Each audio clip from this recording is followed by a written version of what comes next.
Tive o enorme privilégio de coordenar a equipa de investigação científica que nos últimos 2 anos e meio se dedicou à investigação em torno da história da imprensa nacional, compreendendo sempre, no entanto, que o conhecimento não deve ficar nem contido numa equipa de investigação,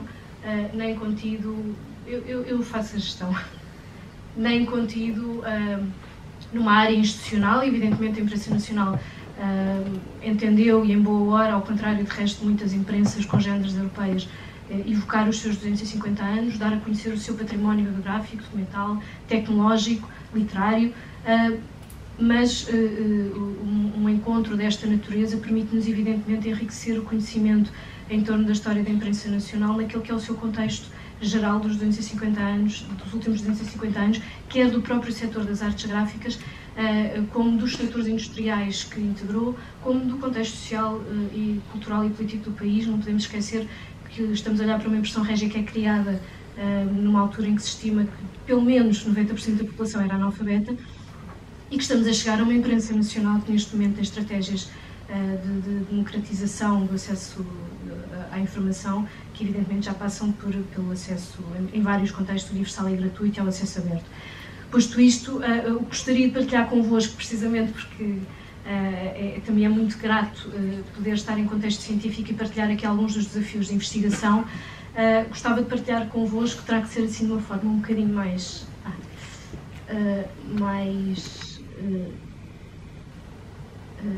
corrida, alguns dos principais desafios que atenderam a esta investigação histórica. Estamos a falar de 250 anos de história, que, justamente como o título indica, aliás o próprio livro que acabámos de publicar tem essa referência como a exposição que esteve patente até ao dia 24, Indústria, Arte e Letras. Nós, no fundo, temos aqui 3 eixos fundamentais de uma história que se cruza, quanto mais a conhecemos, mais percebemos isso, que se cruza com a história do país. E por isso, no fundo, houve aqui um conjunto de metodologias que forçaram um bocadinho, ou que nos ajudaram a focar as áreas de investigação. Esta investigação, devo dizer, e contou com o contributo de 2 investigadores, o Diogo Ferreira e a Inês José, que fizeram, sobretudo, uma boa parte do levantamento para os séculos XVIII e XIX, e também do Tiago Mendes. Esta equipa, quando nos confrontámos com os milhares de documentos, quer em arquivos externos como nos arquivos da imprensa nacional, teve que fazer opções, evidentemente. Essas opções passaram, por um lado, por uma construção desta história institucional. Nós sabemos que há muito mais produção científica em torno deste período de criação da impressão régia, da história do livro, no fundo este projeto iluminista pensado pelo Marquês de Pombal na grande reforma da educação e da cultura que vemos ser operado na altura. Ou seja, nós tínhamos uma maior produção de bibliografia científica e de algumas obras coevas em torno do papel da impressão régia nessa altura. Depois tínhamos um grande ato de informação, sobretudo para a segunda metade do século XIX, com arquivos que, na verdade, também nos mostram ali alguns desequilíbrios documentais, ou seja, temos períodos mais longos, por exemplo, no chamado período das grandes exposições universais, como o professor Artur Anselmo referiu, com relatórios excepcionais que descrevem a atividade da imprensa nacional, mas depois temos períodos de quase, enfim, não digo de escuridão documental, mas com muitas falhas documentais. Ou seja, nós o que procurámos foi equilibrar esta história para perceber até o tempo presente e, sobretudo, perceber aqui algumas transformações fundamentais no plano institucional, mas também naquilo que era o cruzamento da história da imprensa nacional com a produção artística que nós sabemos que ocorreu, com aquilo que é a sua atividade industrial. Enfim, vem da história económica e social e, portanto, evidentemente que as questões de desenvolvimento me preocupavam bastante. E, por outro lado, conseguir chegar a um século XX que estava absolutamente por conhecer. Por outro lado, para um historiador isto é desafiante, evidentemente que foi de forma muito apaixonada que procurámos fazê-lo. O que não significa que esta história não esteja em construção. Apesar de termos um livro já um bocadinho pesado, evidentemente que é muito bom saber que estão a surgir novos estudos e novas linhas de investigação nesta área. Por 250 anos de história que contar-nos certamente ainda muito mais. Por outro lado, houve um outro desafio que passou justamente pela necessidade de cruzarmos um património documental, quer dos arquivos da imprensa nacional, como dos arquivos da administração central, da tutela, etc., com aquilo que é o seu património tecnológico, aí um pouco mais difícil de identificar, justamente porque nos contextos industriais muitas vezes boa parte desta tecnologia acaba por ir desaparecendo com o passar do tempo. Um outro desafio, e que está em curso, passou pela patrimonialização da memória. No fundo, nós estamos também a falar do apoio a processos de patrimonialização desta instituição com 250 anos, não só do seu património documental e tecnológico, mas também daquilo que diz respeito, e literário evidentemente, a produção do livro, mas também daquilo que diz respeito às memórias profissionais. Sabemos hoje em dia que muitas destas práticas tradicionais, enfim, a composição manual, a gravura, a litografia, uma série de outras técnicas de composição e de impressão,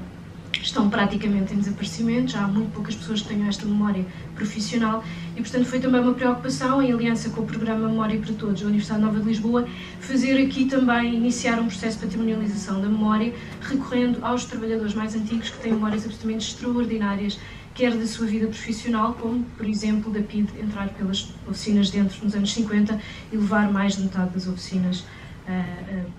presa, enfim, com os efeitos que isso depois tem, as repercussões que isso tem no próprio setor. Eu vou evitar falar nesta fase de criação da impressão régia, porque já temos o essencial muito discutido e certamente também será olhado de forma ou mais em pormenor noutras comunicações. Temos este panorama de uma impressão régia que é criada nesse contexto pombalino, atendendo a toda uma reforma da educação e da cultura que vai resultar na criação de outras instituições, enfim, com a formalização do ensino da gravura. Muito importante, de facto, esta fábrica de cartas de jogar, que no final do século XVIII já está a perder, sobretudo por via do contrabando e das falsificações, está a perder, apesar do exclusivo, a sua importância e as receitas que obtinha, mas que de facto vai ter uma durabilidade quase até ao final do século XIX, embora já só com o litógrafo a fabricar algumas cartas.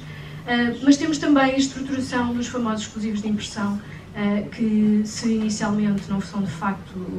enfim, o trabalho central ou a missão central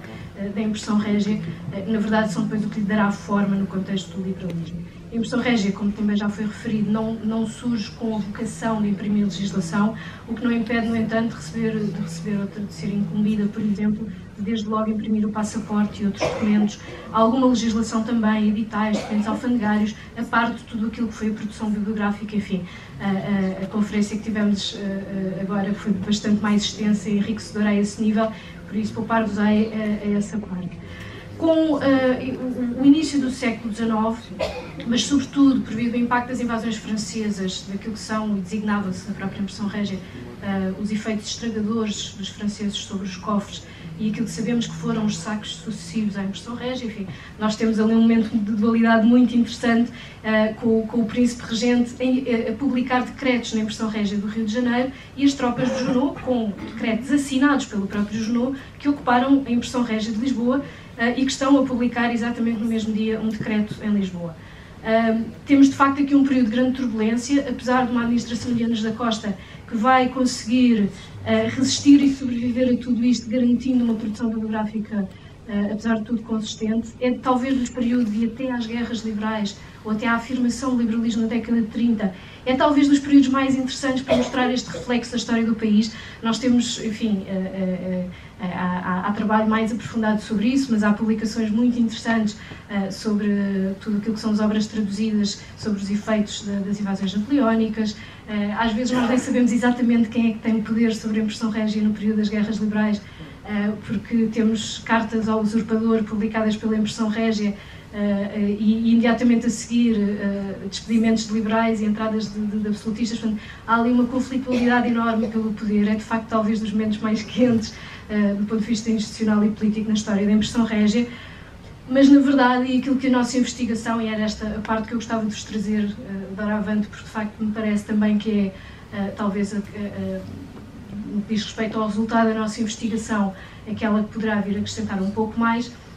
De facto, esta imprensa nacional que nós vemos também com as competências de impressão, da legislação, do Diário do Governo em particular, das Constituições, e a questão do rigor textual, é o liberalismo e a modernização do Estado a partir do liberalismo que a vai afirmar. E de forma muito interessante, as Cortes Gerais, logo na primeira sessão, reúnem, definem, decidem que a impressão régia deve designar-se imprensa nacional, porque ela não é propriedade do rei, e sim da nação. Não é por acaso que essa designação perdurou até aos dias de hoje. Embora ela depois também varie várias vezes de designação, volta a ser tipografia real, tipografia régia, enfim, varia várias vezes, continua como impressão régia até 1833, quando definitivamente ela é assumida como imprensa nacional, já perante aquilo que era a Vitória Liberal, 33-34. É também com a afirmação do liberalismo, com a criação das Cortes, depois com a Câmara dos Deputados e do Senado,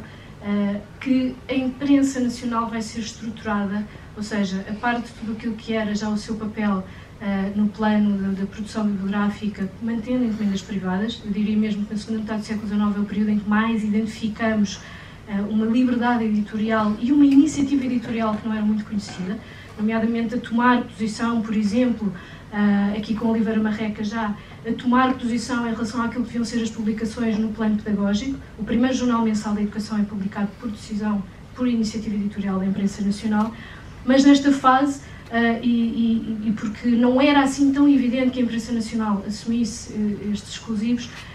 de facto vai receber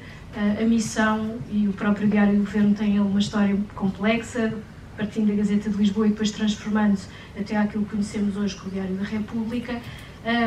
É o liberalismo que vai conferir no fundo vai atribuir esta confiança, vai estabelecer esta aliança de confiança entre Estado e imprensa nacional para a publicação do Diário do Governo, das sessões das Cortes, no fundo também alterando muito a organização das oficinas e impondo até a introdução de novas técnicas de composição,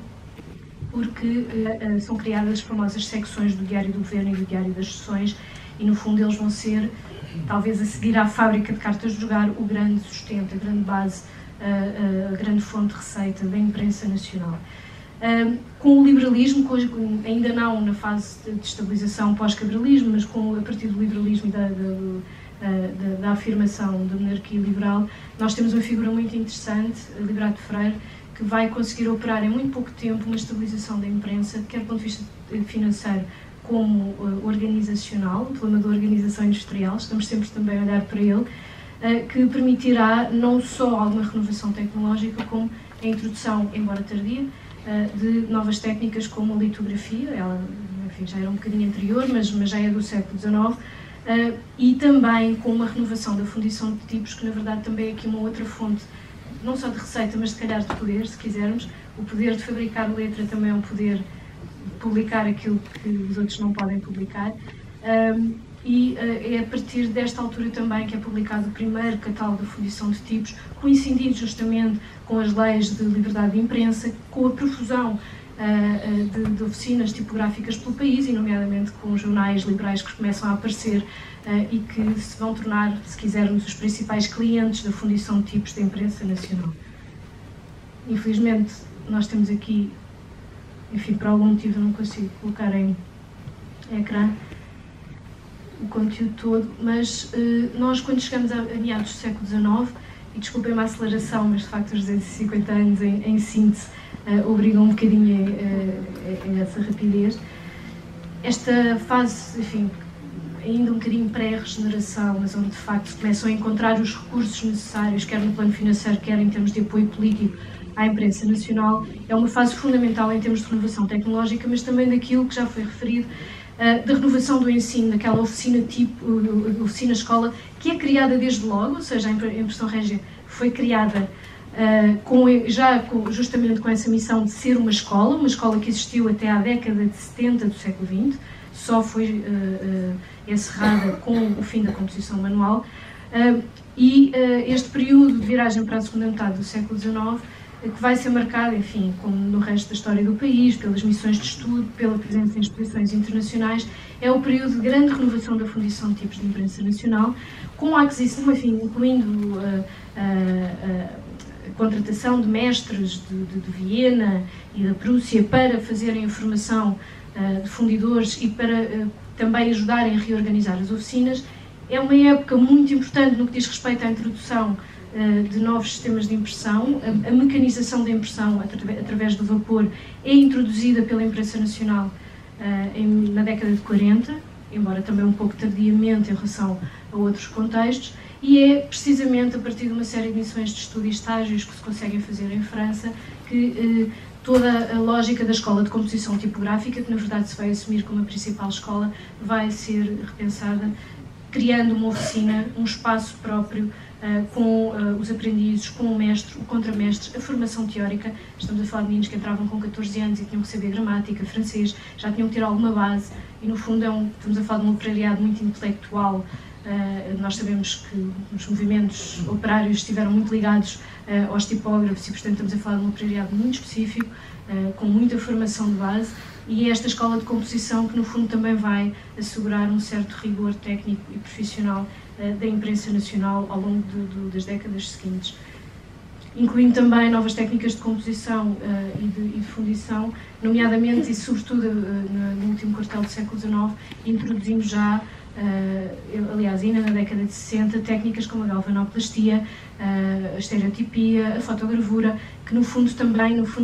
se olharmos para isto na longa duração, estamos a transitar aqui um bocadinho daquilo que é a produção artística mais pura para aquilo que é a capacidade técnica, ou seja, a industrialização da produção do livro e das obras impressas. É nesta altura também, como referi, que a imprensa nacional vai assumir um papel mais ativo, se quisermos, quer em termos de iniciativas editoriais, chegando a pensar a criação, embora ela tenha ficado um pouco de parte na altura, de uma comissão, quase uma espécie de conselho editorial antes do tempo, uma comissão que deveria pensar quais os clássicos da literatura portuguesa a reeditar pela imprensa nacional. É aqui que é valorizada de forma mais ativa a sua biblioteca, sobretudo no que diz respeito à formação técnica dos seus tipógrafos, e também que a imprensa nacional começa a assumir um pouco mais esta postura de interveniente cultural, se quisermos, participando em comemorações, designadamente nas grandes comemorações camonianas, nos centenários de Camões, e depois estruturando também num primeiro regulamento geral o ensino, as oficinas e, por exemplo, o próprio direito à reforma, áreas em que, de resto, a imprensa nacional vai ser bastante ativa e quase, em alguns casos mesmo, pioneira, como vai suceder na República. O período republicano é riquíssimo, sentimos de alguma forma que ainda estamos numa fase quase inicial de conhecimento desta imprensa nacional, uma imprensa que vai ser abraçada pela República como o seu grande órgão de informação, o que ajuda a explicar que depois no Estado Novo, perante a criação do SPN e de um conjunto de legislação que vai retirar algumas competências à imprensa nacional, permite-nos perceber este contraste. É uma imprensa nacional que, enfim, vai ser desde logo abraçada pelo regime e compreendida na sua dimensão a importância, que vai apresentar-se já no novo edifício, com uma série de reformas no plano laboral, nomeadamente na criação de caixas de auxílio, a introdução das 8 horas de trabalho antes do resto do país, mas também no plano industrial, por exemplo, com a criação de um conselho técnico que dará pareceres no plano técnico de produção, quer na fundição como nas outras oficinas. É também conhecida, aí não me concentrarei tanto, por iniciar, ou no fundo por disputar a grande reforma ortográfica que terá lugar depois em 1911, e é neste contexto também que surgem as 3 séries do Diário do Governo. Por outro lado, é uma imprensa nacional muito representada por Luís de Rouet, que é o seu diretor-geral ao longo de todos estes anos. Vai também dar um foco especial não só à divulgação e à promoção das artes gráficas nacionais, é a imprensa nacional que promove, quer no país, quer fora do país, as primeiras grandes exposições que reúnem editoras, jornais, fotógrafos, enfim, no fundo, a grande produção gráfica do país em exposição, que vai promover conferências culturais e científicas. Temos o caso de Afonso Costa a fazer uma conferência sobre socialismo em 1912, levando a provocar filas até ao Rato para ouvi-lo. Mas temos também um ensino que passa a ter uma componente cultural, ou seja, os aprendizes passam também a conhecer melhor outras fábricas. A primeira visita, curiosamente, é feita à Casa da Moeda, a museus, no fundo também para ganhar uma dimensão cultural e uma base mais estruturante para a sua aprendizagem. Estamos mesmo. É também nesta altura, eu vou ser muito rápida, é também nesta altura que vai criar a nova biblioteca, que hoje tem também, ou reativou muito esta vertente de intervenção cultural, que no fundo tem aqui uma herança muito interessante no que diz respeito à sua abertura ao público. A partir da década de 30, sobretudo a transição da ditadura militar para o Estado Novo, este era de facto o período menos conhecido, porventura, na história da imprensa nacional, apenas assinalar algumas questões fundamentais. De facto, estamos a falar de um contexto de criação e de estruturação da política de espírito, para além da afirmação institucional do Estado Novo, onde a criação do Secretariado de Propaganda Nacional porventura terá tido um impacto mais alargado do que aquilo que se poderia pensar à partida na história da imprensa nacional, que em 1934 vai ver as suas funções muito reduzidas. Ou seja, aquela imprensa que nós vemos a publicar cartilhas, manuais escolares e, no fundo, toda uma diversidade bibliográfica até ao período da Primeira República, vai ficar remetida para os trabalhos essenciais, Diário do Governo, Diário das Sessões, livros brancos, enfim, os impressos, passaportes, mas no fundo fica muito restrita àquilo que é a sua missão institucional. Também porque o Estado Novo evidentemente sabia que estes tipógrafos, como aliás ocorreu ao longo de todo este período, eram naturalmente resistentes políticos. Enfim, organizou-se uma célula do PCP dentro da imprensa nacional e havia de facto uma resistência política que talvez não lhe permitisse assegurar determinado tipo de trabalhos, nomeadamente de cumprimento da política de espírito. É também nesta altura, e já estou a passar o tempo, peço imensa desculpa, que com a criação do Comissariado de Desemprego vão ser encerradas as escolas. As escolas de imprensa nacional são encerradas no início da década de 30 e só reabrem após a Segunda Guerra Mundial,